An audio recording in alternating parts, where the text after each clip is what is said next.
Kahapon, naisipan namin magpunta sa unang-una at sikat na self-studio dito sa Pulilan. Ito nga pala yung Cube Studio. Matagal ko na talagang gustong pumunta sa mga ganitong studio dahil sobrang hype nito ngayon. At good thing talaga dahil meron na ngayon dito sa Pulilan, Bulacan. Sama ko nga pala ngayon si Denden at si Charm.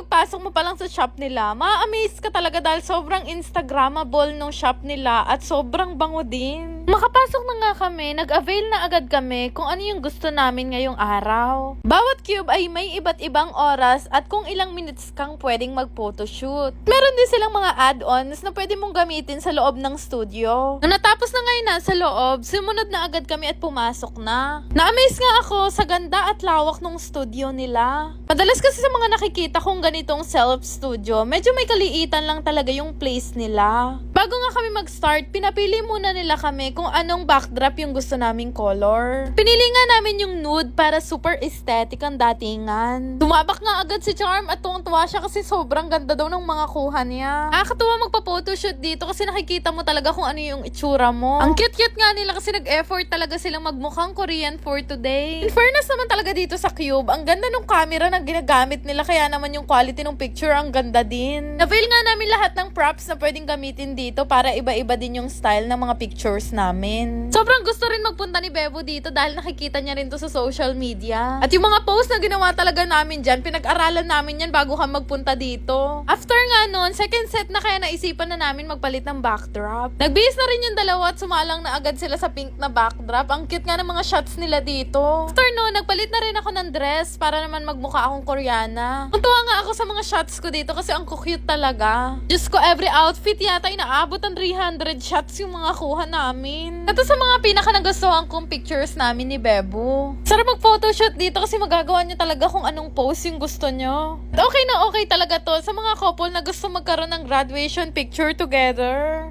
Kasi sobrang enjoy namin. Inabot talaga kami ng 1 oras doon nang hindi namin namamalayan. Kaya naman lumabas na kami para mamili ng mga pictures na ipapaprint namin. Galing nga kasi ang mura lang din ng print sa kanila. Sobrang dami namin pictures. Sobrang na-stress din kami kung ano yung ipapaprint namin. Nila-layout pa kasi nila bago nila i-print at pwede ka mamili kung anong layout yung gusto mo. Bilis lang din naman yung process nila dito at hindi ka talaga maiinip. Grabe nung nakita na nga namin yung mga pinrint na picture namin. Sobrang natuwa kami kasi ang cute. Sobrang enjoy ni Bebo. Every monthsary daw namin babalik kami dito. Grabe nakaka-inlove talaga yung mga pictures namin at ang gaganda talaga ng mga quality. First time nga lang yata namin ni Bebo na magkaroon ng ganito kaganda na picture. Sobrang nag-enjoy rin nga si Charm at si Denden sa mga pictures nila. Pero hindi naman masyadong halata kasi muntik na namin talaga mapuno yung memory card. Dahil nga nakyutan sila sa picture na to namin ni Bebo, nag-ask sila sa amin kung pwede rin daw naming idikit to sa wall nila. Uy, why not naman, diba? For the model ng mga person.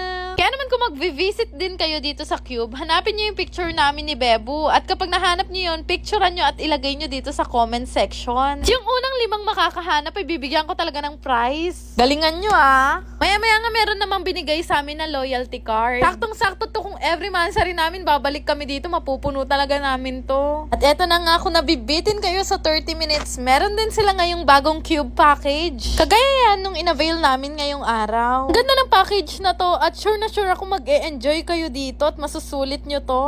Kaya naman mag-visit na rin kayo dito sa Cube Studio located sa Longas, Pulilan, Bulacan. Shoutout nga pala kay Linda Lynn, Sherwilyn, Kayan, Carla Joy, Sherilyn, Sherry May, Lylene, Krisha May, at kay Andrea May. Shoutout po sa inyo lahat! Yun lang naman! Salamat!